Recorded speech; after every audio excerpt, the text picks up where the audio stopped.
Tonight's species is found all around the state of Florida. These fish like structure, ledges, and artificial reefs. One time, Pat, Deneen, and I caught one on a chicken bone. Tonight, it's all about the red snapper here on the Florida Insider Fishing Report, which starts right now.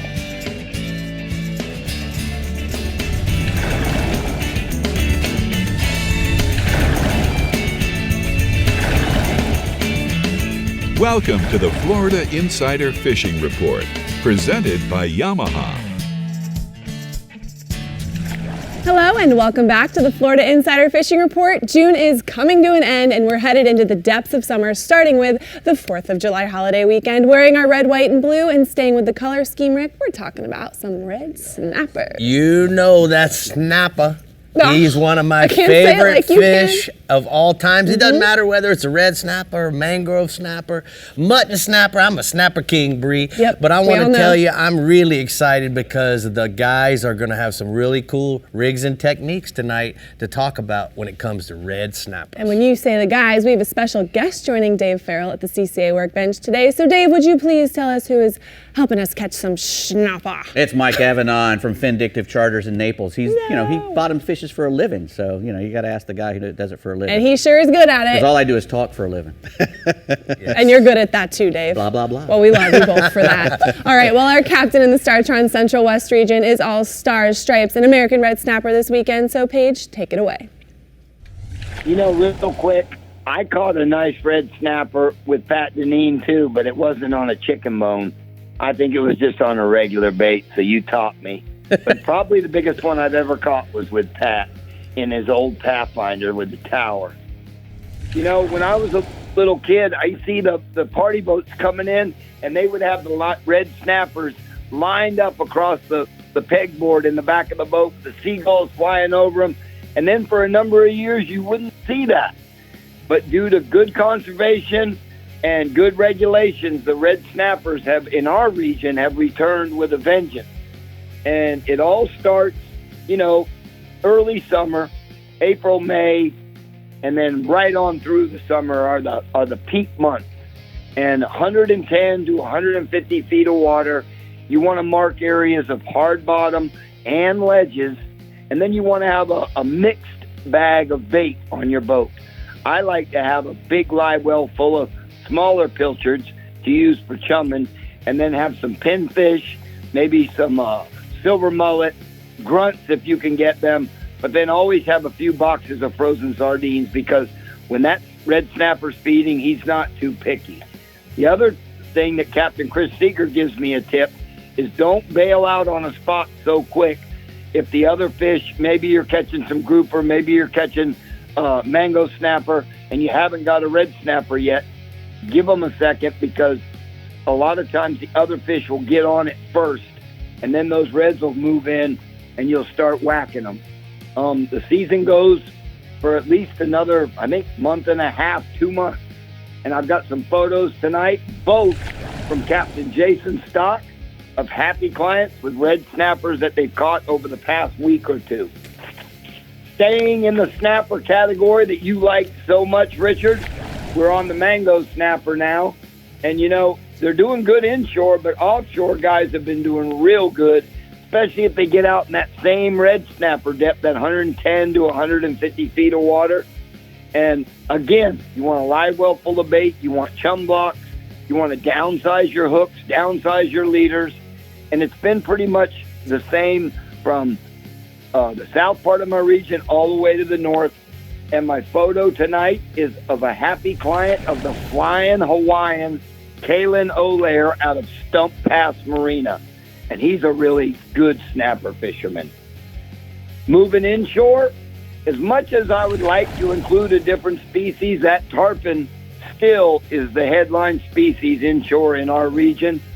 And you know what? In the morning, Rick, you can find them laid up, maybe even floating on top if the winds are down.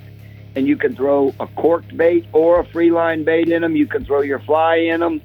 And pretty much from St. Pete all the way down to Boca Grande, the whole entire region, other areas, certain areas are going to be hotter than others, but you'll find tarpon just about along any beach right now. We've had these afternoon outgoing tides where the crabs are flushing out all our passes. It's been real easy to go dip a few crabs, get them in your live well, and then have a cork on your 8 to 7.5 foot tarpon rod, and just let that cork crab go out with the tide. And if you like throwing flies in the afternoon, there's been some really good sight fishing up on the sandbars off of Stump Pass, as well as Big Pass, and of course up around Egmont Key. I've got a nice tarpon photo of one of my good friends, and I call him the tarpon master, Captain Clark Wright, with a happy client with a tarpon he caught last week. And then my last photo is the redfish, and he's starting to come on strong. We haven't had a lot of rain, but the rain that we've had has caused a lot of these creeks to dump out a little bit of tannic water and probably a lot of crabs and stuff that have been holding back in them.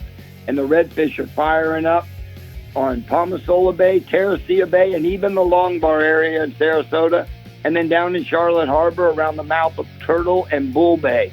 He has been fishing up tight to the bushes on the high tide and then out around the drop-offs on the low tide. You can use live pilchards, pinfish. It's a good idea to cork them, Rick, because there's a lot of snot grass on the bottom, and that bait will get down in that grass and just swim around. The next thing you know, you got 5 pounds of grass on your leader, and you can't even tell when you get a bite. If you're into throwing lures, it's tough to beat a 1/4 ounce Johnson Gold Spoon or that suspending Berkeley stick shad in the pilchard pattern. And you want to keep your rod up high as you can to keep that bait just waking just below the surface. My last photo tonight is of longtime client Carrie Ann Meyer and her husband Keith Meyer, except Heath's not in the picture, of course. I think he might have took it. But that's Carrie Ann with a nice redfish she got with me last week. All right, Paige, thanks for getting us started this week. We appreciate it. It was great to see you at the Daiquiri Deck, but it is time for the Daiquiri Deck hotspots at the Central West region. He says inshore, speckled trout, a good bite on the grass flats off of Whale Key in Sarasota Bay and Cape Hayes Point in Charlotte Harbor. Use live pilchards under a cork or throw suspending twitch baits like the Berkeley Juke or a mirror lure Mirodine, and then offshore red snappers. He says the bite remains strong over the hard bottom areas in 110 to 140 feet of water off of Anna Maria south to Venice. Use live pinfish pilchards on a bottom rig, Brie. We did a little half day with Paige last week, and it was right before our Daiquiri Deck event. It was fun. We caught some snook, caught a few redfish. That was also very fun, but that grass is no joke. Keep that bait off the bottom. Nobody likes the snot grass. Nope, not at all. All right, let's head into the GARMIN Panhandle region and see what kind of tips Captain Pat Deneen has for a weekend full of fish and fireworks. Talk to us, Pat. Hey, Brie, I tell you what, the Panhandle region is a great place for red snapper fishing. In fact, you know, years ago, red snapper were known as Pensacola red sash, or little known fact. But they're caught primarily in the Gulf, but also caught occasionally in the bays, especially over in Pensacola Bay. And some of the anglers in Pensacola have actually been catching them from shore, which is pretty cool. Definitely structure oriented, as was mentioned, either natural or artificial, and generally in depths of 60 to 300 feet. The most common method is a slip sinker rig, 40 to 60 pound leader, a circle hook baited with a live cigar minnow, a smaller herring, or a pilchard. But Rick, as you know, chicken bone will work occasionally. Live shrimp are really good to use, especially on the smaller or the shallower structures. Another great technique is to chum them up with chunk baits and then slip them a hook bait. It's really cool to see those bright red snappers come up to the surface and start feeding on your chunk bait just below the surface. And also the mangrove snappers are a bonus catch while chumming. And the red snappers are ranging up to and over 20 pounds, but I really prefer the 6 to 8 pounders for eating. The photo was sent in by Captain Brady Bowman of the boat up in Destin. That's a really nice snapper they caught this past week. And there are a bunch of red snappers being caught up here in the Panhandle right now. Nice. And then staying offshore, Rick, there's been a really good king mackerel bite going on. They're being caught primarily by freelining a live or dead minnow while bottom fishing. The party boat Swoop in Destin had one this week at 38 pounds, and really that's kind of indicative of the general grade of fish being caught. They're kind of a above average size. Use a live cigar minnow on herring on a wire stinger rig. Wire is a must to prevent the cutoffs, but using 60 to 80 pound fluorocarbon ahead of the nose hook instead of using wire ahead of the nose hook, it's going to increase your bites. You'll still get cut off sometimes, but that stinger hook usually catches the fish, and you have a much better chance of a blackfin bite with less wire. And you're going to find those kings over structure and around the bait schools at really 60 to 150 foot of water. Moving inshore, the tarpon fish has been really good throughout the Panhandle along all the beaches. I mean, it's really good right now. Find migrating groups of fish just off the second sandbar and usually inside of the color change. I primarily fish with live bait eaters, cigar minnows, herrings, and alewives, and we like to hook them with a 60-pound leader on a circle hook and either drift or trolling motor with the fish. You want to stay off of your outboard, and you're going to definitely get more bites. The fly guys are doing quite well, particularly over towards Tyndall Air Force Base. We've been seeing a lot of small tarpon this year, which is kind of cool. The smallest one we caught this year probably didn't weigh 25 pounds, and I've never seen one that small, swimming down the beach. So I don't know what's going on this year, but there are some smaller grade of fish. But with that being said, there's also some much bigger fish showing up well north of 100 pounds.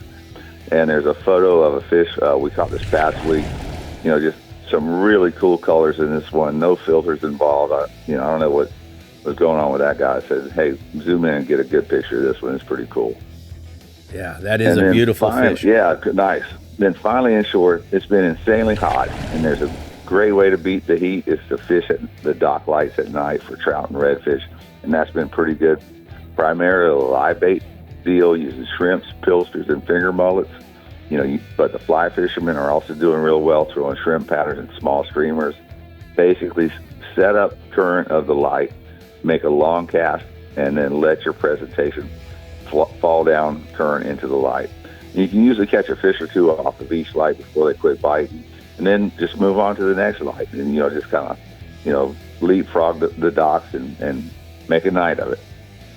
All right, Pat, thank you so much. Keeping us abreast of what's going on up there in the Panhandle region. Love it. The blue water outrigger hotspots. Pat says that inshore, now is the time to catch your red snappers. Fish over a bottom structure in 60 plus feet of water using live baits or cut bait. And then offshore, tarpon fishing is as good as it gets right now. Use light leaders and don't pressure the fish too much. Don't forget the chicken bone. Nope. Importante. Exactly. All right, come out and meet Captain Rick Murphy, this man right here at Blue Water Outriggers at 121 West Highway 98 in Port St. Joe on July 16th from 11 a.m. to 1:30 p.m. Rick, what are you doing there? We're going What to aren't you be doing talking there? about, certainly the coming fall fishing, what you're going to have to do to change your patterns as the water starts to cool. But we're also going to have some lunch, and then we're going to talk about some offshore fishing as well. Are you going to have any giveaways? Or? Yeah, man, we're going to have all kinds of things. Only thing you got to do is show up. Show up. All right. The Fish Bites East region is coming up next, but first Dave and Captain Mike Avanon are taking over the CCA workbench for Academy Sports and Outdoors rigs and techniques. Gentlemen, you're up. Yeah, we're going to talk about a little bit about catching them when they've been hammered really hard and why Mike likes to use a single dropper That's it. instead of a double. It's probably good. Lots of good tips coming up. We'll be Good back. tips.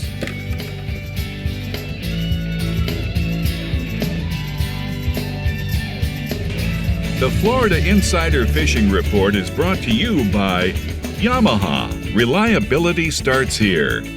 Sirius XM Marine. Weather, fish mapping, entertainment. Academy Sports and Outdoors. Have fun out there. Real Legends. Everything you need to live life local. Penn. Let the battle begin. Casa Vieja Lodge. 5-star angling in beautiful Guatemala. Stiffy. Innovators in shallow water performance. And Daiquiri Deck. Food, drinks, friends.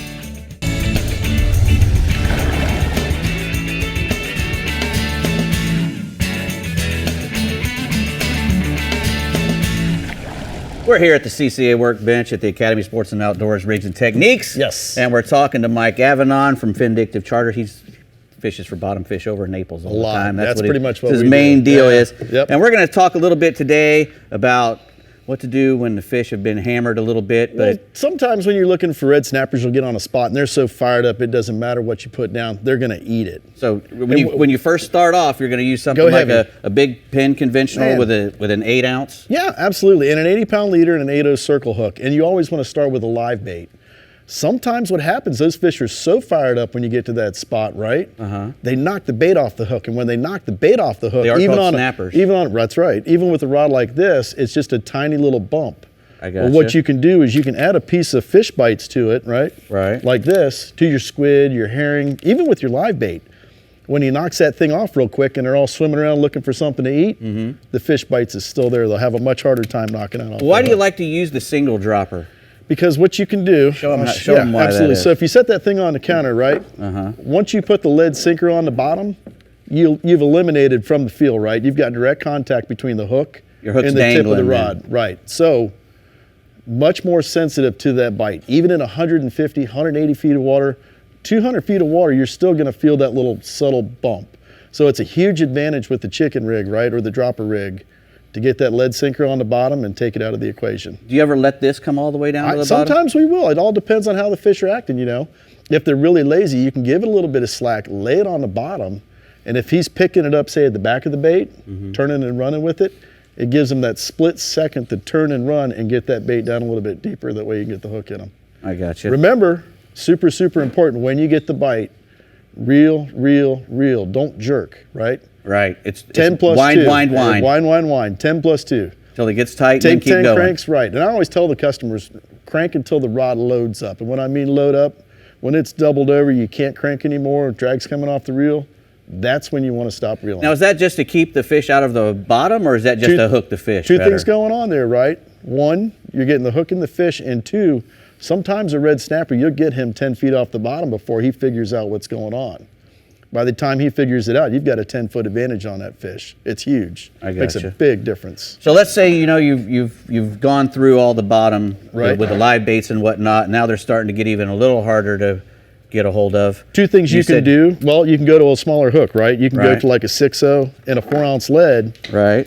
And the 6-0 with the 4-ounce lead, usually what I'll do is I'll go to like a 50-pound leader. Still with the live bait. The live bait's going to be best. And when I say live bait, I mean like a cigar minnow, sardine. We get huge piles of cigar minnows and sardines offshore, and all it looks like on your machine is a big red blob. But what'll happen is when you're catching those snappers, they start puking that stuff up. And that actually kind of gets the More bite chum. going down there too. Exactly, exactly. So I know you also like to use a Oh, jig when man, they get really tight. I love it. So what you can do, and what I did to this one was, and I'll do sometimes to these jigs here. And that's a hold that nice for me pin here. battle there. Right, yeah. You want a spinning rod, right? I'll take For the the jig. speed. Yes, yes. I'll take the jig and I'll actually cut the hair off just shy of the hook. Right. Because all I want to do with the hair is just cover up that hook a little bit. I don't want a bunch to interfere with the bait. I'll put like a live cigar minnow on this. You can use a dead cigar minnow. You could use a whole squid, a ballyhoo even. And what you want to do is you want to free line it to the bottom. And when I say free line, you want to take the rod, right? In free spool, right? Free spool, point the rod right at the water, and don't impede the bait falling to the bottom. You want a nice, natural falling to the bottom. You don't want to watch the tip of your rod, you want to watch the reel, because one of two things is going to happen. It's going to stop going out, that means he ate it, or it's going to take off really fast. That means he ate it and ran. And that's it. And back to what we say, crank, crank, crank, wind, wind, wind. As soon as you see that, close the bail and start reeling. I gotcha. If you got a little piece of fish bites on it, drop it back and try it again. Because the fish bite's really hard to get off there. It's super hard, yeah. And especially with the snapper, like you were saying, they come in and they smack it really good, and you think, oh, I think I might have gotten a bite. Yeah, well, you've already gotten a bite. We've and, had and so he's many gone. so many days on a trip where you get that bite and everybody's standing around there looking at their rods, and I'm like, your bait's gone. It's over. What do you mean it's over? I never felt anything. Well, it's called a snapper for a reason. Yeah. Fish bites gives you that little extra advantage there. It gives you maybe another shot at them there, so to say. Beautiful, man. Thank Yeah, you man. very much. Thank you, Good sir. stuff. Yeah. You There are you go. you guys are doing great tonight. You guys You're want to pretty buy? snappy over there, Mr. Mike Abanon. Yeah, Got man. this. I think you guys I'm should. snappy for a reason. I got a couple TV shows I'd like to sell you both. I'm just saying. All right, 'tis the American season in the Fish Bites East region, so let's hear from Captain Mike Holliday with some details. Snap to it. Yeah, you know, in my region, the Atlantic red snapper season is just 2 days this year. It's next Friday and Saturday, July 8th and 9th. There's a 1 fish per person bag limit and no size limit. The best red snapper fishing in my region is all basically north of Stewart and anywhere from 100 to 200 feet of water. So places like the 8 Mile Reef, the open area inside the Oculina Bank off of Fort Pierce, and the Steeples area up towards Sebastian. Those are all going to see a lot of fishing pressure on those days. Red snapper aren't picky when it comes to which bait to use. You can fish a threadfin, a pilchard, a sardine, or cigar minnow. A grunt works really well.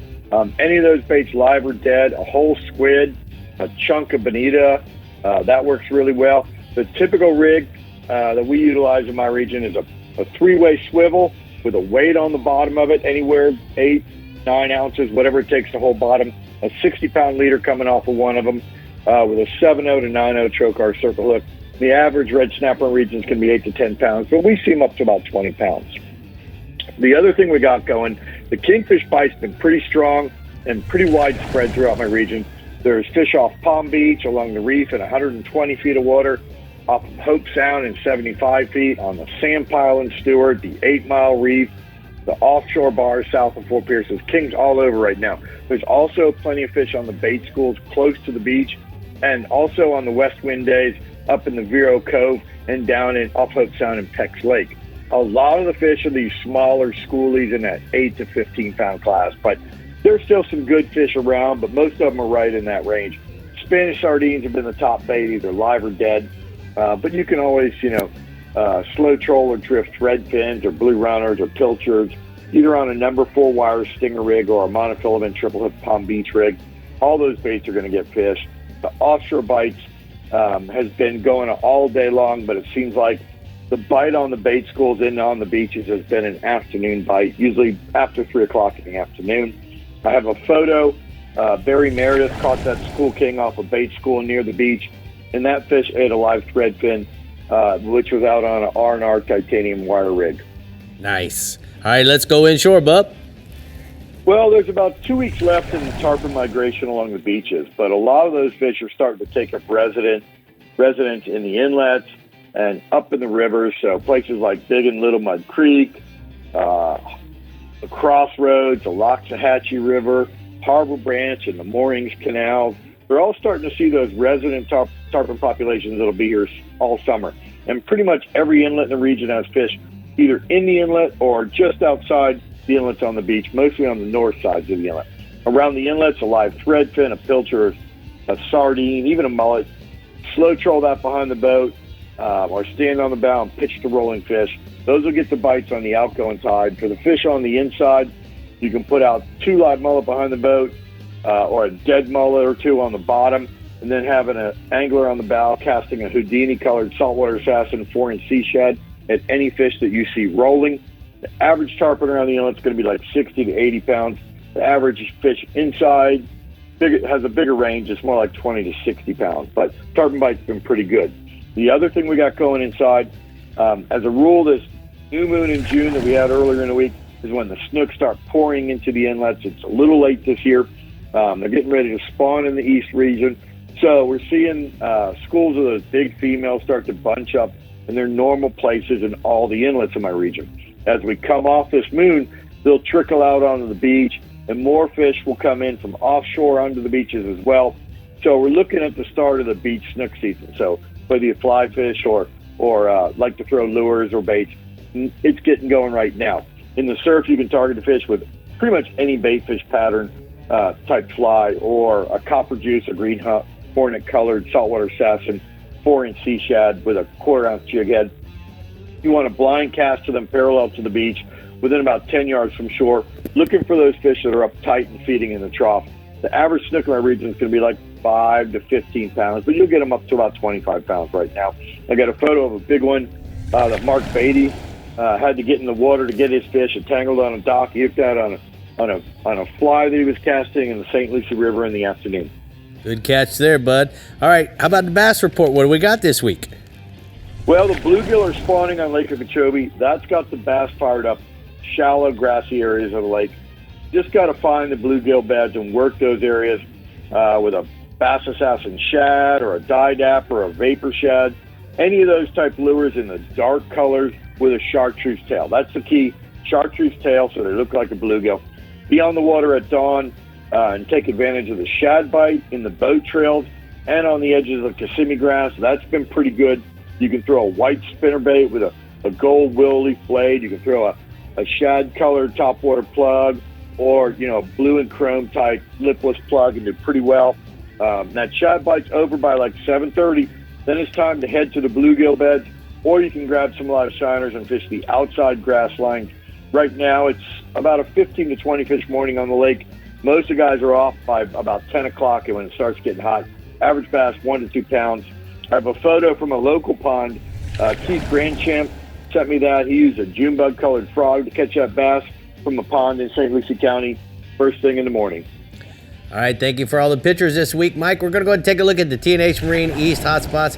Mike says the tarpon in Fort Pierce Inlet on the outgoing tide. Live mullet, thread fins, and crabs on the outgoing tide is going to get her done. And then offshore, mutton snappers on the Loran Tower ledge, grunt plugs, pilchards, thread fins, and sardines with a 50-foot leader is going to work for those guys. Get her done. Get her done. Wow, I've heard that one in a while. Yeah. All right, the ALTA Equipment and YANMAR ASB Keys regions are waving that flag at us next here on the Florida Insider Fishing Report. Plus, we have our friend from Ozella Keys Marina talking to us about scallop season. So stay hooked, and we'll be right back. Come on. Time to get in the water, Rick. You ready? Yeah, I'm ready. Okay. I'm really used to it right now. The Florida Insider Fishing Report is brought to you by POWERPOLE, Total Boat Control. Berkeley, your fish, our science. Bahio Sunglasses, blue light blocking, radically clear lenses. Blue Water Outriggers, everything for your outdoor adventure. R&R Tackle, from our tackle box to yours. Florida Coast Equipment, your local Kubota dealer. Coast to coast, we've got you covered. And GARMIN, plot your paradise. As you can see, joining me now is Gary Bartell from Ozella Keys Marina. Dude, we get to see you every time this time of year. So why don't you scallops. That's what we're here to talk about. So let's get on it. Our area is designed for diving for those beautiful scallops because of the crystal clear, shallow water. Mm-hmm. You guys join us every year, and we're pumped for you to come back. But it's so beautiful. Even if you don't find a scallop, just to go out there and see the seagrass beds, the healthiness of them, and the sponge, the coral, the sea turtles, everything else, in 3 or 4 foot of water. There's really nothing like it. So, you know what, let's talk, if somebody's actually thinking about going for the first time, Gary, what should they need to know? Navigation first. Right. We always recommend booking a guide, whether it be Homosassa, Crystal River, Ozella. It's a very, like I said, it's a shallow area, so you have to know where you're going. Once you get out to the scallop grounds, there are no more channel markers. Mm-hmm. But there are these things we call ghost rocks. Being aware of your surroundings, and it's thousands of boats that just pile up in the same area. So lodging is very important. Getting your lodging booked now. Yeah, that's the key. So. And can people rent? Say they're not sure whether they want to ever do it again. Can they rent for the first time? Can they rent flippers? Can they rent masks? Can they rent snorkels? That's pretty much what they need. They can get that at the plantation. They can get that at the plantation. There's a lot of different dive shops that will rent those out. All you need is mask, snorkel, fins. It's if you get a guide, it comes with that. Right. But those, and you need scallop bags too. Those are pretty important. So let me ask you this, when it comes to how many can they keep, and then is there somebody to help them clean them? Yes, so it's 2 gallons unshucked, so in the shell per person, or 10 gallons per boat, whichever is less. And they measure that with a 5-gallon bucket? They measure that 5-gallon bucket. There's a bunch of different methods to it. The safest way is to get a gallon bucket. So that way, if you only have 3 people or 2 people, you can measure it out, 1 gallon, 2, 3, 4, 5, 6. And then most marinas, so at Ozella Keys Marina, we have what we call the shuck hut. Mm-hmm. It's this great group of people that'll be there for you when you return and shuck the scallops. Quickly, if somebody has a question, who can they call? Where can they get a hold of you? Absolutely. Ozella Keys Marina, 352-228-8095, or look us up on Facebook or our website, ozellakeysmarina.com. You're the man. Hey, thank you again for having us. Give them a call. Get those scallops. We're going to be getting them next weekend. I'm so excited to come see y'all. We're It's going to be a excited fun time. All right, the ALTA Equipment Northeast region is more than ready to reel in a red snapper, and Captain Tommy Derringer has just what we need to do it. So talk to us, Tommy.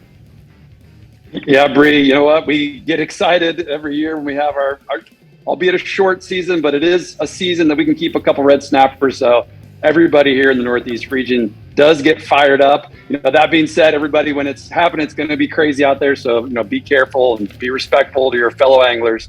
But, you know, there's an absolute ton of red snapper on just about any type of structure from about 65 feet and out. You know, although a lot of the bigger fish tend to come, you know, they're usually a little bit deeper.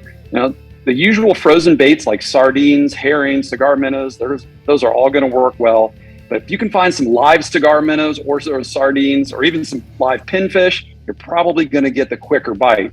And if you're really looking to get a big one, and we get big ones here, over 30 pounds, you're going to put one of those live baits on a flat line, you know, because those big fish, they're pretty schooled these days. They've probably been caught and released a couple of times. So you got to make it look as natural as possible. Now, having that free line bait looks a little more natural, and it might just fool them into biting. Now, I spoke to Captain Jimmy Laidler.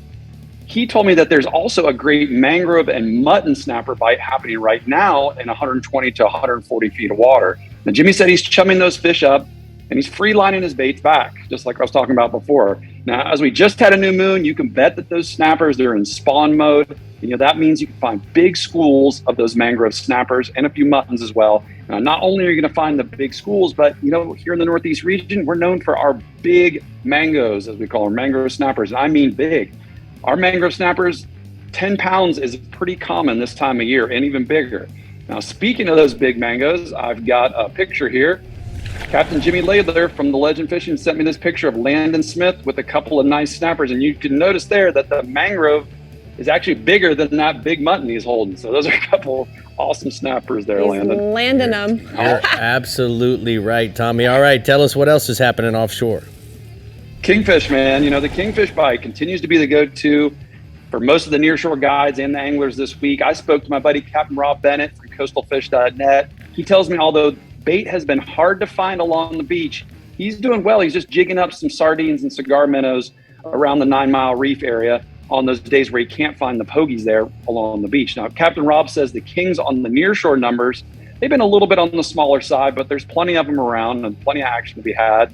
But he told me he's going to start concentrating some on those bigger kingfish that are going to be along the rip lines at the inlets. You know, those bigger fish historically show up in better numbers around these new and full moons over the next couple of months. And speaking of big kingfish, I got another picture here. Captain Rob Bennett sent me this picture of the McAvoy boys there with one of the big kingfish they caught with Rob this past week. That's a chunky one there, man. That's a tournament winner. That's a good looking fish. So, it is. Moving inshore, guys, you know, the flounder bite has been great this week in my region. You know, my clients have been catching big numbers of fish and some heavy fish as well. Now, I've also been sent some pictures of some huge flounder that a lot of our local anglers have caught this week. You know, there's a bunch of these little tiny finger mullet around, and those things, man, they are the perfect bait for the flounder. Now, the areas close to the inlets seem to be holding some of the bigger fish. The docks have been especially good around the bayfront in St. Augustine and along Porpoise Point.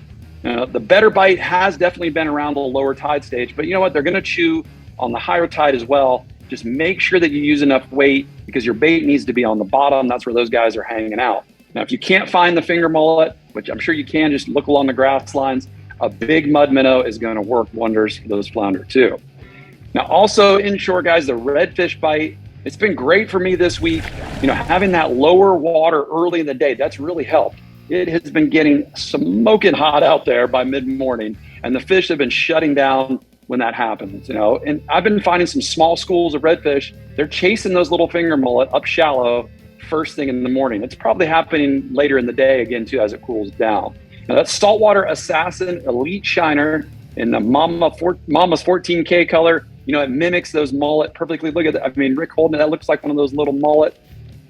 Now, I'm rigging that Elite Shiner on a light 16th or an 1/8 ounce weighted weedless hook. So when you cast it to the fish, it really doesn't make much of a splash and doesn't spook them. Now, obviously, using one of those finger mullet for bait's been working really well, too. And we've caught some really nice fish by tossing some of those live finger mullet on the edges of the oyster bars. And finishing up here, speaking of nice redfish, I got one last picture. This is Amber bowling with a nice 29-inch redfish that she caught with me earlier this week, and that was in about 10 inches of water. So that was a fun fish to watch her catch. Not too shabby. All right, Tommy, thanks for all the good pictures. Just like always, have a great 4th of July. Make sure you wish Brie a happy birthday. No, it's okay. I got you. And we're going to go ahead and take a look at the strike zone, northeast hotspots inshore. Flounder around all the inlets, target docks, and any other deeper water structure with finger mullets around the slack tide, and then offshore, mangrove snappers and mutton snappers in 120 to 140 feet. Chum the snapper up with chunk pogies, sardines, and sea garminos. Rick, I just want to compliment you on this amazing shirt. It is Thank just you. making my life so happy right now. Yes, I know if I didn't wear red, white, and blue, I could leave here with a red, white, and blue booty, because I know you don't like it when I don't participate. I don't. In your holiday. Be patriotic, which please. happens to be your birthday weekend. Yes, it is. All right, well, there's always a plethora of species, I said it, to catch in the Yanmar ASB Keys region, including red snapper, even if it's only for 4 to 8 hours. So let's hear how Captain Sarah Stanzik likes to target them. Go for it, Sarah. Hey, everyone from the Yanmar ASB Keys region.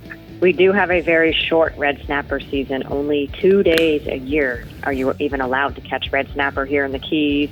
We don't catch a ton of them, and it's probably just because of that. It's only a 2-day season, and you're only allowed to keep 1 fish per person per day. So it's a very short season with some regulations, too.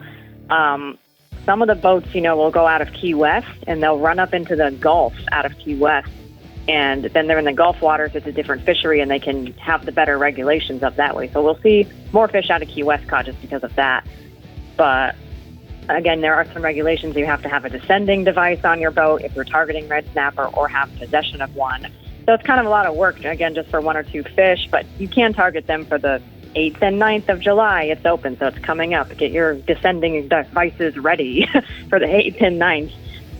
You want to fish for them kind of similar to how you fish for mutton snapper, so somewhere between 200 and 400 feet deep. And you can use, just instead of using a single bait, you can use like a chicken rig, and that can be a productive way for catching the red snappers. But really similar to mutton snapper fishing off the upper Keys here anyway. So moving on to more offshore species, we've got blackfin tuna that have been good around the humps lately. You want to use live pilchards or cigar minnows are good baits. Vertical jigs and poppers are fun. You'll get a workout using those poppers and stuff. Penn 6500 to 7500 is a good size reel for catching them. So you're going to head offshore to those humps. You want to look for bird diving, bait jumping. You can troll through the humps in those areas or cast into the bait jumping and catch them that way. Put up this picture. So I caught this picture while we were mutton snapper fishing just beyond the reef. And we had a flat line out with a live pilchard on it on a much smaller reel than a 6500, I'll tell you that. Nice. And you can just say my back was sore after I fought that relatively large-sized tuna on a very light tackle. But that was probably the biggest tuna I've ever caught, completely by accident, too. So that was fun. That's the best kind. Yeah. Let's go inshore, girl. Moving inshore, we've got snook around right now. You'll find snook on any kind of structure like mangrove islands, creeks, and jetties, and down trees. They also like to hide around those like white potholes you'll kind of see in the shallow water near the park. Pilchards are preferred bait when the water's warm, especially like this time of year, summertime. But they will do artificial, they'll bite artificials, and they're fun to play around with all different kinds of artificials to catch them too. Pin Spin Fisher 3500 is a good setup with medium to light action rod, 20-pound braid, a couple feet of like 30-pound mono or fluorocarbon Lido.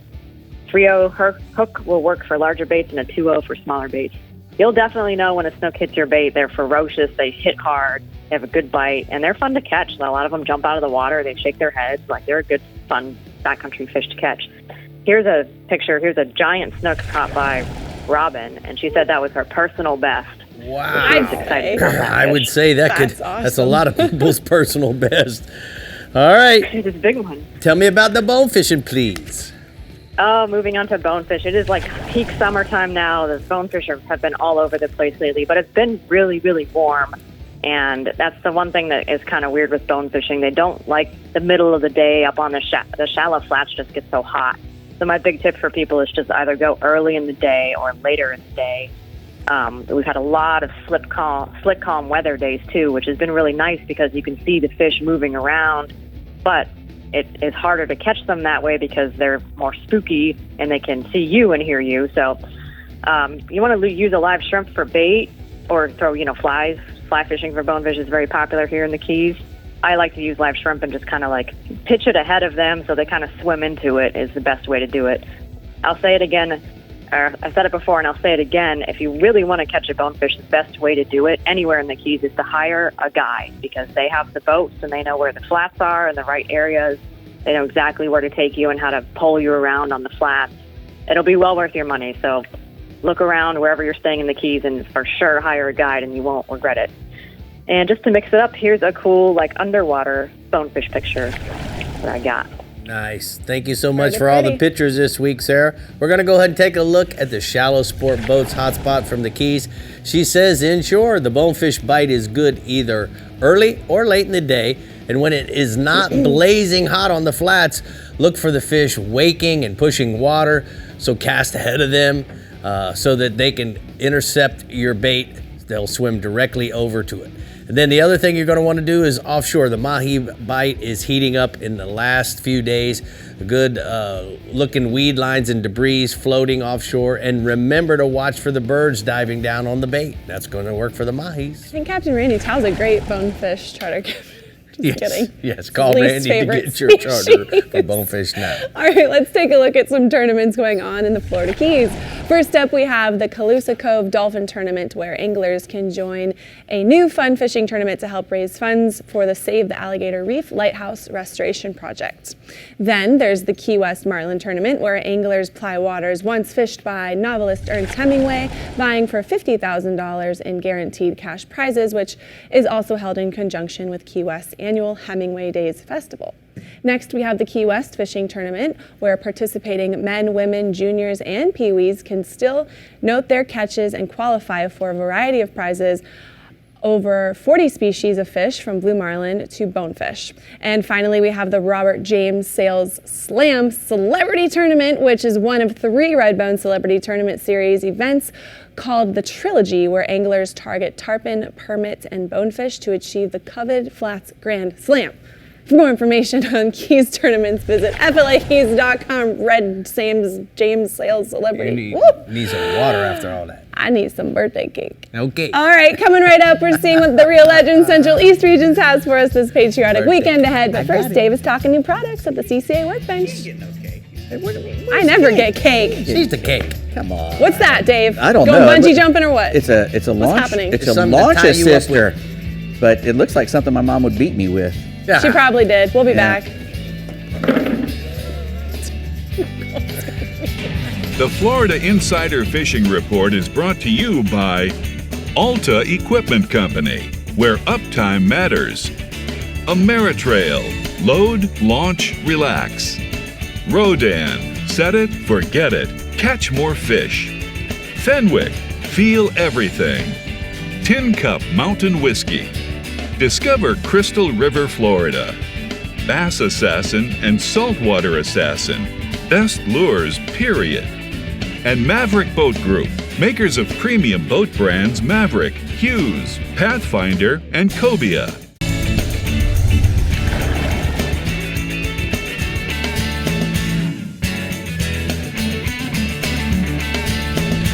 Well, we're here for our second CCA Workbench segment. We're Yes, going to be trolling the edge with Taco Marine, Dave. So what do we got for our products this week? Well, first off, we got a launch assister. And what this thing is, it's made to do is if you're, trying to launch a boat by yourself or you're with your family and they're not real good at it, you can do this, launch your boat by yourself. And what it has a really nice bungee in the middle. It's got 2 stainless steel hooks. So you can put one on your boat, your eye of your boat, and one on the trailer. And when the boat comes off the trailer and is drifting back, it'll come to the bungee and give you a nice slow pull and come back in so you can grab a hold of the rope, and use it as a dock line to secure the boat while you park the trailer and stuff like that. This is a cool little tube that you can just put it in. So it stores in it. You can actually it comes with these heavy duty tie wraps. Heavy duty tie wraps, and you can just attach it straight to to your winch, to the winch column. So let's show everybody what that looks like. If you look in here, zoom in here to the winch picture. Where do you want to go? You want to go to you, Alex, or go right here? But you can tie on there. It comes with heavy-duty tie wraps, and then you tie it on your winch, so it stays there. Right. And now you can just simply go to it, open the cap, pull it out. It drains out of the bottom. You can see it has a drain. Comes with 2 sizes, 17 feet or larger boats, or 16 and below. Go to launchassist.net to get one of those. All right. Next, we got some, you're going to do the Berkeley's. The Berkeley Cutter 90s, the saltwater hard bait. It's a suspending jerk bait. They're designed to cast a long way, and they also have a really cool coffin-shaped or a diamond-shaped kind of bill in the front there that gives it a really good wobble, and it's a very versatile kind of bill because when you vary the retrieve, that thing does a lot of different things. So you can speed it up and get it real tight wiggle. You can slow down and it wanders around. So it's a really versatile bait. Using the different retrieves. These are the new holographic colors. Yep, the great bait redfish and the pilchard. Great bait fish imitators, and they got the Fusion 19 3X anti-rush treble hooks on them. So where do we go to? BerkeleyFishing.com. Berkeley-fishing.com. Fishing. That's correct. Next, we got a Starbright. Everything nowadays has a zipper on it. All of our tackle bags and our isinglass has always had it. But all the little stuff on the boats got zippers now because they make really good zippers. Before, zippers would die. But if you've got a good zipper and you put this stuff on it, it'll last forever. Even a metal zipper. The zippers on waterproof stuff, which are really hard to pull. Yeah. You put some of this lubricant on there, and foul weather gear, everything that has a zipper on it. This will make it work a lot better. It's great with it, and it snaps too. You can put it on snaps if you have a snap for your isinglass or any kind of cover for your boat with snaps. You just put a little bit in there. Look at all the different applications on the back. If you zoom in here, I mean, it's just like endless. Yeah, go to Starbright and get you some of that. All right. Next, and definitely not least here, we got a C-Velop. They're called the sidearm tilting rod holder. And these are great because if you have a center console boat and you have your rod holders mounted to the side of your center console and you have a T-top, it really keeps you from using long rods. But if you have a 7-foot rod or longer underneath your T-top and you want to get your rod out, if you had to pick it straight up, you'd be banging on the top of your T-top. But now you just reach out and click that thing over and it folds right out. And what I loved about it is you can take it. It's easy because you can hit it with your foot. You don't even have to bend down. You don't even have to bend over to do it. You can just look how easy that is. Boom. Nice. And they're made out of really good stuff. The fellows who make them are, over on the aerospace coast. They use all really good stuff inside. Aegis bushings and super alloy spring inside. Just really good thing from C-Velop, and go to cvelop.com to get one of those. You did really good tonight over here, man. What? You and Mike are going to have a full-time job before you know it. What a concept that is. That is awesome. All right, well, the American battle is on in the Rio Legends Central East region. The snapper battle, that is. Right, Captain Ross? It sure is. Like the other East Coast regions, the Central East region, our federal waters are closed for red snap for 363 days a year. But guess what? You guys and gals get 2 whole days that you can go out there and try and chase these things this year. And, it's going to be July 8th and 9th, as we've been mentioning on throughout the show. But I tell you, the red snapper are probably going to be strapping on their hard hats because there's going to be tens of thousands of anglers dropping lead sinker rigs and baited jigs on the reefs and wrecks where those red snapper live, all to try to catch that one allotted fish per angler on this year's 2 red snapper days. Just about any live bait or cut bait is going to do on the first day of this event. On day 2, here's where you're going to have to get a little more creative. Especially, in some of those more popular wrecks and reefs that get a lot of use. You're going to have to go to smaller baits than you did on day 1. Live pilchards, live fingerling mullet, and even jumbo shrimp will often get you red snapper bites when the pressure has been poured onto these fish and they start to get really wary.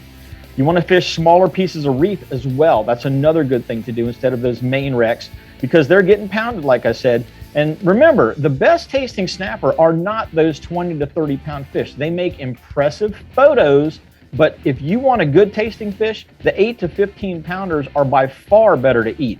So try a couple of these snapper trips, and hopefully you'll get yourself a chance to invite some of those red snapper home for dinner this season. All right. Days, season, whatever we want to call it. Tell us about I've got the a photo here. I've got Rainey and Keith James, the fishing duo, was out the other day with my son, Captain Justin, and they were just doing a little catch and release fishing in about 70 feet of water with these fish. Make sure you bring your descending devices as well, because you want to make sure those fish get back down to the bottom. But there's a lot of good fish out there right now. Now, my other species offshore is you're my favorite, Rick, the tarpon. We continue to have an outstanding tarpon bite at Ponce Inlet this week. Large groups of the Silver Kings are following bait pods up and down the beaches, and especially around the shrimp boats. The tarpon bite at the bait pods is best on the pogie pods, but if you can't get the pogies, try and jig up some croakers and drop croakers down in there, because they'll work really good as well. Behind the shrimp boats, the fish aren't nearly as picky. They'll hit anything dead floating, basically croakers, silver perch, other dead discards that are just floating back there in the chum slick that the shrimpers have called out. As long as you match the hatch, you're going to get them. You know, free lining those fish, you don't really put any weights on them. So the near coastal fish right now, most of them are running 70 to 120 pounds. And I've got a picture here of one that Art caught with me. His first attempt. So I'm going to give him the beginner's luck on this one, but a nice chunky one that we put to the boat side the other day. Looking good. Love it. Tell me about the Swinging snooks. inshore, we got snook, Rick, and you know we love our snook too. You and I did a real nice show last fall with catching some really nice snook. You caught one beautiful fish, but we've got some fish right now that are consistently holding under the shade of mangrove trees in the lagoon systems, and that's where they're sitting there waiting to ambush prey. Live pilchards, live shrimp, small pigfish, and small croakers are getting the job right now. And to the north section, up around Ponce Inlet, we have a lot of small fingerling mullet up that way too, so those will work as well. At night, definitely go to the inlets. The R&R flare hawk jigs are working super good right now, as well as lip diving plugs, any of those larger lip diving plugs. And of course, don't forget your assassin swim baits. Those dye dappers are working really well at night as well. Most of our snook are running 26 to 36 inches right now. We've got a picture here of Harrison coming out with one of my longtime customers, Harold Dixon from North Carolina, and he got his first snook the other day. Quickly on the snappers, bub. My last species is snappers, and it's the mangrove snapper. They're really good. Live shrimp, live pilchards is how you're going to get the bigger fish. The 4-inch saltwater assassin in the Houdini, the green hornet, or the bone diamond colors are also working really good right now. Most of the fish are running 10 to 15 inches, and you can catch them around the mangrove shorelines and around the spoil islands. I've got a chance rolled in with a nice mangrove snapper we got off of one of those spoil islands the other day. So good job to those guys and gals that got out there this week, caught some fish, and I can't tell you, be safe when you get out there on your red snapper day. Good job to you and your report tonight. Thank you so much, bud. We're going to go ahead and take a look at the Rodan Marine Systems hotspot from the Central East region. Jimmy says that inshore, mangrove snappers around the docks and bridge pylons and the spoil islands use live shrimp on a small circle hook close to these structures. And then offshore, amberjacks 40 pounds are striking vertical jigs and live bait on the Okaluka Coral Ridge, as well as known as steeples or the cones, in 220 to 250 feet of water. Look at these names tonight. You got Jimmy, and Jeff Page was calling you Richard. Everyone's just so everybody's being polite. Hoity-toity tonight. All right, the Discover Crystal River Northwest and R&R Tackle Southeast regions are ready to reel in some fun this holiday weekend, so get your gear ready, and we'll be right back. I think it's the red hat. You always wear a red hat. Never. The Florida Insider Fishing Report is brought to you by STARTRON. Start, run, and store with STARTRON. CCA Florida, the voice of recreational anglers for over 35 years. Fenwick, feel everything. Strike Zone Fishing. Diamond Fishing Products, our reputation is on the line. Berkeley, your fish, our science. Murphy's Law Sport Fishing. Book your trip today at murphyslawsportfishing.com. And YANMAR ASV, a leader in compact equipment. You know, Brie, I get asked all the time, what is CCA? So you know what? Good question. I think if everybody understands our hunting rights, the NRA, the CCA essentially is protecting our fishing rights. Check out what they had to say about this. When I think of the Coastal Conservation Association, I think back to the beginning, the late 80s. Back then, our mission was to stop commercial netting and make redfish a game fish in the waters of Florida. It was a tough fight, but CCA won the battle. We also learned how important communication is in dealing with lawmakers here in Florida and on a federal level in Washington. Today, when I think of what Coastal Conservation Association is, there are many topics that come to mind.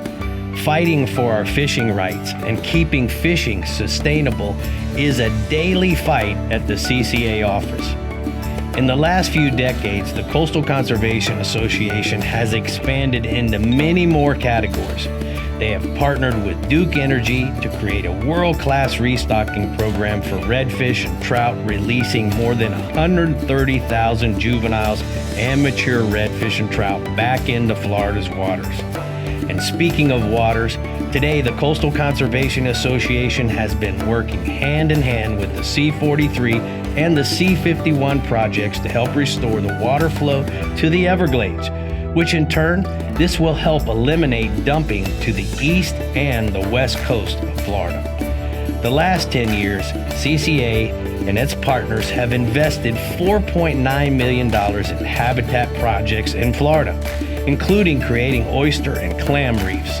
And these projects help clean up the waters of Indian River Lagoon and Sarasota Bay. Understanding the needs of Florida anglers, the Coastal Conservation Association has created habitat restoration programs, replanting 40,000 mangroves and spartina grass, as well as creating artificial reefs along the shoreline of Florida for both anglers and divers to enjoy. In recent years, the Coastal Conservation Association decided to give back, and through the CCA Florida Star Tournament, kids can qualify for scholarships, members can win boats, and it doesn't matter whether you fish offshore or inshore. There are over $4 million in prizes and scholarships up for grabs. So, if you ever wondered who or what Coastal Conservation Association does, this gives you a little idea. Well, I think that kind of sums it up, don't you think? That is CCA. That was so beautiful. Oh, Thanks, Rick, Brie. wow. You inspired me. Okay, we got it. All right, in the R&R Tackle Southeast region, details matter when it comes to snapper. So let's listen carefully to our Captain Jimbo Thomas. Hey, Brie, Richard and David. Richard! Well, yes, very proper here. We are. We do catch quite a few snappers that are red, but not too many true red snappers. And since it's been illegal to keep any red snapper caught in the Atlantic federal waters for at least probably 12 years or so, they definitely have made a great comeback, and we see a lot more of them on a more regular basis. Now, if you catch a red snapper from Palm Beach south to Key Biscayne, most likely you're going to be in state waters, and you can keep that fish as long as they meet the 20-inch size limit. But as you get south of Key Biscayne, chances are that you're going to be in federal waters, and you're going to have to release that fish. Now, I've had my best success catching red snapper around wrecks in the 250 to 300 foot range. Definitely in the winter months seems to be when they bite best. And our bait of choice is a live pin fish, but pretty much any other good live bait will work. They will also eat cut baits, but the fish on the live baits are a lot bigger for the most part. And the few that we see are usually in the 15 to 20 pound range. Now, they do have a federal snapper season that's going to open up for 2 days in July. That's all we get. The dates are going to be July 8th and 9th. Limit is going to be one red snapper per person per day with no size limit. So anyone you catch is good. But I'm not even going to waste my time. But I'm going to go out dolphin fishing, because the dolphin fishing has been kind of hit or miss, but it can get really good tomorrow or even the next day. Offshore, we've been finding them anywhere from 400 to 1,000 foot of water, and most of them have had some birds working over them. Also, there's been a lot of grass out there, patches. If you can find something floating, you got a good shot there. We've been trolling the rig ballyhoos, also R&R tackle mahi magnets in pink and white or blue and white. We've been trolling them under the birds and also around the scattered weed patches. And when we find the fish, we've been pitching cut bait, bonita chunks, ballyhoo chunks, or small live baits, pitching to these baits. to the fish. And most of the fish have been schoolies in the 4 to 8 pound range, but there have been some larger fish mixed in. Got a photo here. This is Kyle Evans with a 32 pound dolphin caught aboard the Lisa L, which is definitely one of the biggest mahis, at least, that I've heard of in the last week or so. Now, moving inshore, still got plenty of tarpon in and around the inlets and also around the bridges and the dock lights at night. In the inlets, look for rolling fish or marks on your fish finder, and then drift live crabs through the area. There's also been good amounts of tarpon along the beaches adjacent to those inlets. Off the beaches, they've been eating live crabs, live pilchards, herrings, or mullet. And if the water's real clear, which it has been because we've had a lot of calm weather, you might want to scale down to some little lighter tackle, be a little more stealthy. Don't be afraid to go down to some smaller circle hooks and lighter leaders, even as light as 30-pound tests to get those bites. Then around the bridges, you want to fish live or artificial baits along the shadow lines on the outgoing tide.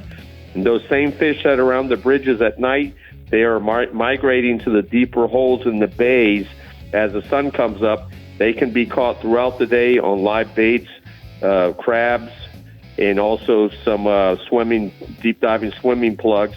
And it's good in the early morning, throughout the day, even into the evening. And then we're going to go way inshore with some peacock bass in the lakes and canals of South Dade. All this hot weather we've had, the peacocks, they've been biting like crazy. The key to catch these peacocks is to find some live bait, schools of bait. They've been feeding on schools of small minnows, so you want to match the hatch, fish the small baits. And if you want some steady action, live baits are definitely the way to go. Bring a cast net along with you. You can net your own, or you can buy small shiners. Otherwise, cast small swim baits in chartreuse or blue and silver. And the peacocks, they definitely bite best in the heat of the day, and the bite can get exceptionally good right after the passing of one of these afternoon storms that we've been seeing lately. All right, Jimbo, thank you so much. Great report. We appreciate it. We're going to go and take a look at what are we smoking fish dip from the southeast region. He says inshore, drift live crabs off the beaches through the inlets for the late afternoon and evening tarpon. And then offshore, head offshore in search of mahis 5 to 15 miles out under the birds and floaters and weed lines. That was a nice big old mahi. It was a good one. Was it 32, 34 32? pounds? Doesn't matter at that point. Love it. Anything over 30 is a big one. All right, celebrating its 40th year, the Key West Marlin Tournament featuring $50,000 in guaranteed cash prizes is planned for July 20th through July 23rd at the Perry Hotel and Marina in Key West. In addition to spectacular fishing and prizes, the event features nightly festivities and an awards banquet. Entries are limited to 75 boats, so get registered now at keywestmarlin.com. Next up, we're seeing what the Discover Crystal River Northwest region has to offer with Captain Jeff Hageman. Take us snapper fishing, Hag. Red snapper, we've got them throughout my entire region, and we definitely don't have a shortage of them. We've got plenty of fish here. Anywhere from 70 to 300 feet of water. Any high relief structure, rock pile, wreck, artificial reef, or bait stack will have fish on it. Pinfish, cut sardines, squid are all great baits. Either rig them on a knocker rig or a standard bottom rig. They're not really picky eaters. The bigger fish on the schools will be on top of the schools. So use your bottom machine, adjust your bait accordingly to get it higher in the water column to catch those bigger fish. Remember, always keep a vent tool handy to release those unwanted smaller fish and handle them with care to keep our fishery strong. And I got a photo here of a beautiful West Coast red snapper from Big Nasty. Dang, that's nice. Good job, Jeff. Captain Rob Davenport of Big Nasty also reports out of St. Pete a good gag grouper bite right now. With the heat of the summer heating up, the best bet has been early morning, late evening. Captain Rob's been catching them in anywhere from 200, 250 feet of water. He's typically finding them right now on hard bottom and ledges, fishing a 100-pound fluorocarbon leader, 10-ounce to 12-ounce lead, 8 to 10-ounce circle hook, And he said the larger live baits are working really well right now. And to prove it, I've got a beautiful, beautiful stud gag grouper caught by Little Mike aboard the Big Nasty. Oh, Rick's shaking in his boots. I never caught one that big. That's on my bucket list, a big bass and a big gag. That's what I want to catch. Kicked an invisible wall. It was great. It's awesome. He catches some big ones. Yeah, he does. Moving inshore, snook fishing in the region. With this moon we've got coming, all the fish right now are heading to the passes to spawn. So there's going to be a big concentration around the passes and beaches around the passes, and anywhere you got good current flow. The outgoing tide is going to be the better tide to fish. Pinfish, pigfish, which is a grunt. Sardines are all working good. 3 to 6 feet of 30 to 40 pound fluorocarbon leader, 4/0 trocar hook, either free-lined or weighted is your tackle you want to use. And I've got a photo here from Captain Jim Huddleston of a beautiful West Coast snook. So let me ask you, Hag, how are they hooking those pinfish, pigfish, croakers, whatever it is you're using for bait? How are you guys like hooking that? When you're drifting the passes, we usually like to hook them right in the nose, so up through the bottom of their chin, out through their nose, so you get it flowing in the tide well, and usually putting that lead about 2 feet to 18 inches above the hook, and either use a swivel lead, or a lot of guys will loop the line a couple times through to keep it pinned in a certain area and let it drift back in the tide. If you're free lining them, you can tail hook them. All right. Then you're also going to have the chance of getting your bait a little distressed when you're reeling it back in. So if you got a good strong tide, I usually like to nose hook them. Tell me about the tarpon quickly. Tarpon strong in the region right now. Fish the Skyway Bridge, beaches, passes, flats, pinfish, thread fins, crabs are the bait of choice. 5 to 8 feet, 60 pound fluorocarbon leader. That 7/0 trocar hook is the hook to use, either free-lined or corked. Trolling motors will help you get a little stealthy, and I'm using the spot lock on them right now, and it really helps you keep your bait in the fish longer and get your boat positioned just right. Little micro adjustments in the direction have really been helping me get tuned in and getting those good casts. And I've got a photo here of a beautiful West Coast tarpon. There he is. All right, that looks good, man. Hey, so I do have a question about the Rodan and the spot lock. So tell me how you're doing that. Give it to me in 20 seconds or less. How are you using the spot lock to make that presentation perfect? When I get them on the beach and I get the wind direction and the fish direction, you usually want to cast it. They usually have a direction, so I try to line up with that, get the wind right, and I'm setting my spot lock, and then I can bump it over in 5-foot increments in any direction I need to move with that spot lock locked. And it's helping me catch a lot more fish. Yep, that's the perfect way to do it. That bump and run is the way to go. Thank you so much, Bub.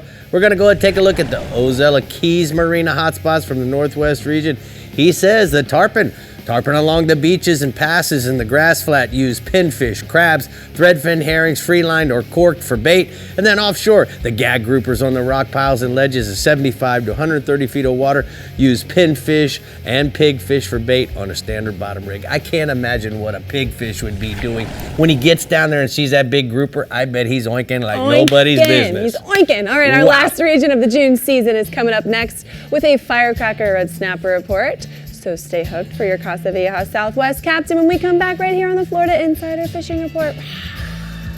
I guarantee you the crew in the control center, they didn't know about. The Florida Insider Fishing Report is brought to you by Yamaha. Reliability starts here.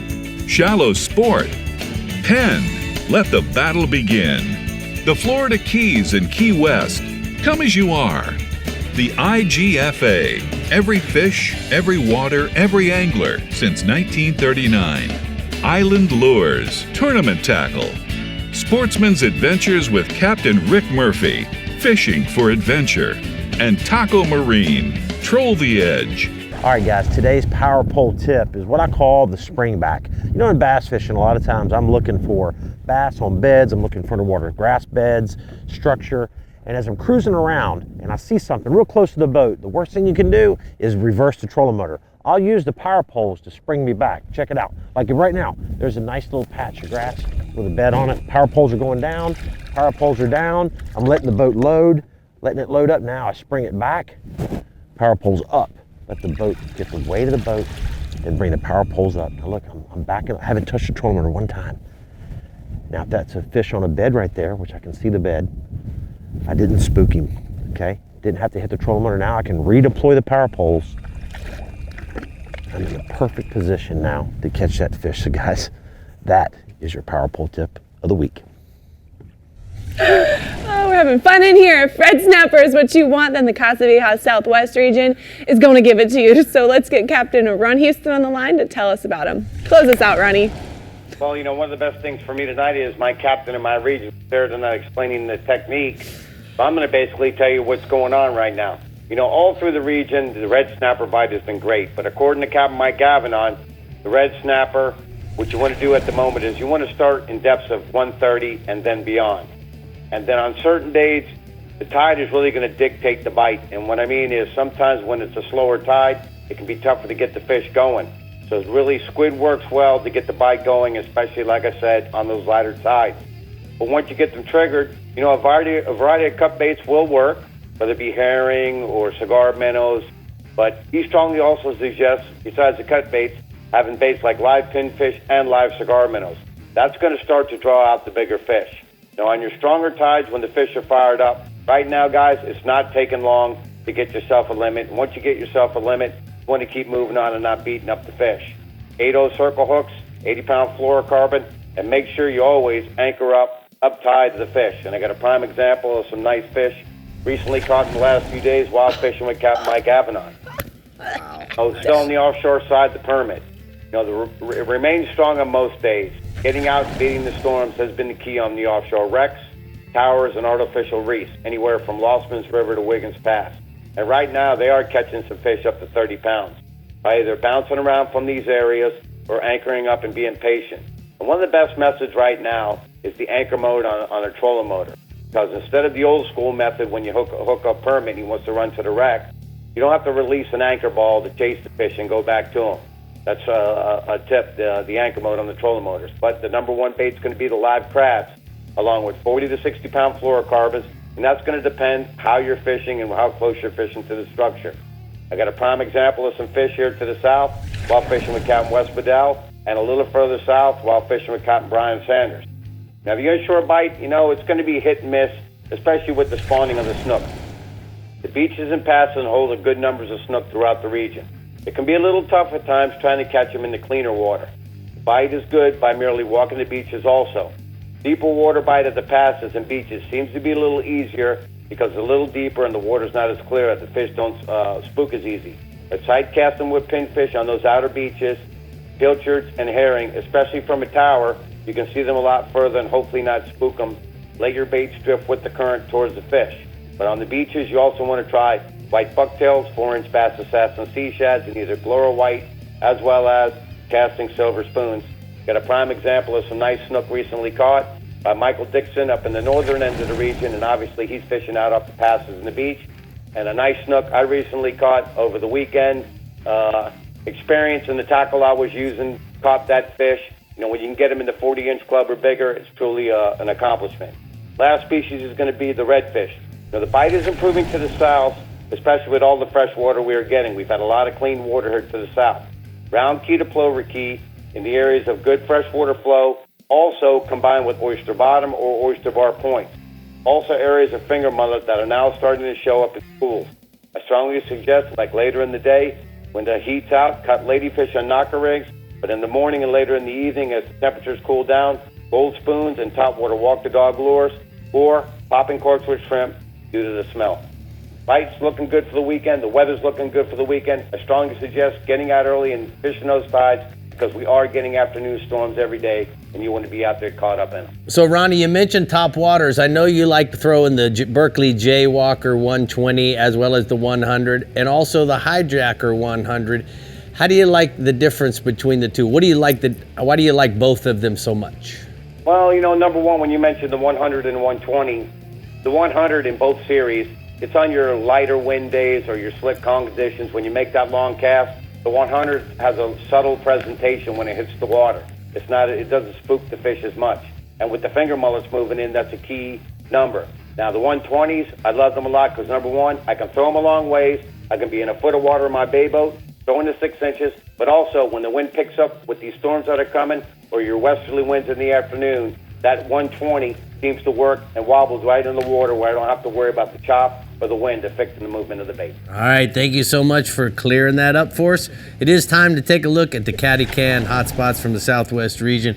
He says inshore, the juvenile tarpon, Buttonwood Bay to the Barren River fishing feeder creeks at the dump into the middle of that dump into the middle of the bays, and then offshore, cobias, fishing wrecks, and artificial reefs from Goodland to Wiggins Pass, and I recommend using large live baits. All right, well, you're on your way and ready to catch some red snapper, but keep your lines in the water so we can tell you what's on deck for next week on the Florida Insider Fishing Report.